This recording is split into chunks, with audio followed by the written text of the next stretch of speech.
তিন প্রজন্মের মানুষই আসলে এখানে কালাই রুটি খাচ্ছে।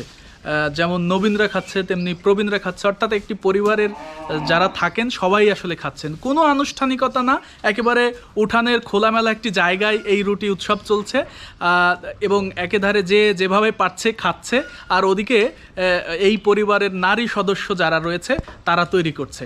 মানে বিষয়টা এরকম যে নারীরা তৈরি করছেন এবং পুরুষ সদস্য যারা কাজে বের হয়ে যাবেন তারা অলরেডি খাওয়া শুরু করেছেন, নারীরা পরে খাবে। একদিকে চলছে রুটি তৈরি, আরেকদিকে চলছে খাওয়া। বাড়ির সব বয়সী সদস্যই হাজির এই আয়োজনে। আগে কলাই আমাদের চাষ হতো, জমিতে হতো, আমরা সেই নিয়মিতভাবে কলা রুটি সকালবেলা আমাদের নিয়মিত খাবার ছিল, আমরা উপাদেয় ছিল। তাছাড়াও মুখরোচকের জন্য আমরা ছোটোবেলা থেকেই এই কালাই রুটি খাওয়ার অভ্যস্ত। এখন পর্যন্ত সেই অভ্যাসটা আছে, এখন পর্যন্ত আমরা কালাই রুটি সকালবেলা খাই।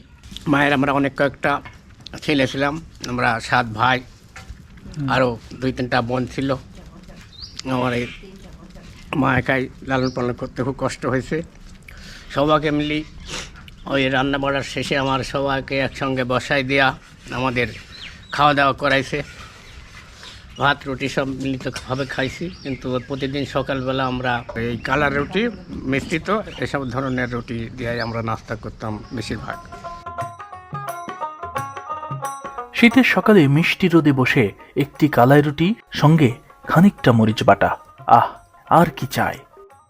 এত টেস্টি, এত টেস্টি, মানে কিভাবে বুঝাই। আমরা ঢাকাতে খাই, কিন্তু বিশ্বাস করেন ঢাকার রুটি আর এই রুটি আকাশ আর পাতাল।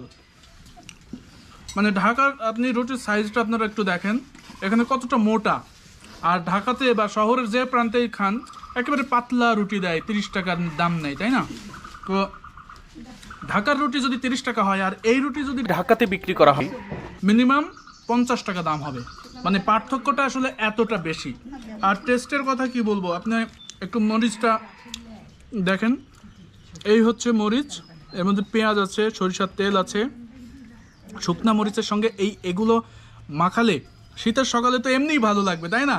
তাহলে একটাবার চিন্তা করেন যে মিষ্টি রোদে, শীতের সকালের মিষ্টি রোদে বসে এটা খেতে কতটা টেস্টি বা কতটা তৃপ্তি আমরা পাচ্ছি। আগে আমার দাদিরা এগুলো সকালে তৈরি করতো এবং সবাইকে বসা দিত, আধখিন করেও খেতাম। জনসংখ্যা অনেক ছিল, আধখিন করে দিত, খুব তৃপ্তি সহকারে খুব আনন্দের সহিত খেতাম সবাই মিলে। সবাই মিলে যখন একসাথে খায় নিজের ভাব বেরিয়ে হয়, তাদের মধ্যে ভ্রাতৃত্ব বজায় থাকে, সবার মধ্যে একটা হৃদয়তার সৃষ্টি হয়। শীতের দিনে রোদ মাখা সকালে পরিবারের সবাইকে নিয়ে এভাবে খাওয়ার আনন্দ সত্যিই অন্যরকম। এমন আয়োজন আছে বলেই হয়তো সরকার বাড়িতে যুগ যুগ ধরে আজও পারিবারিক বন্ধন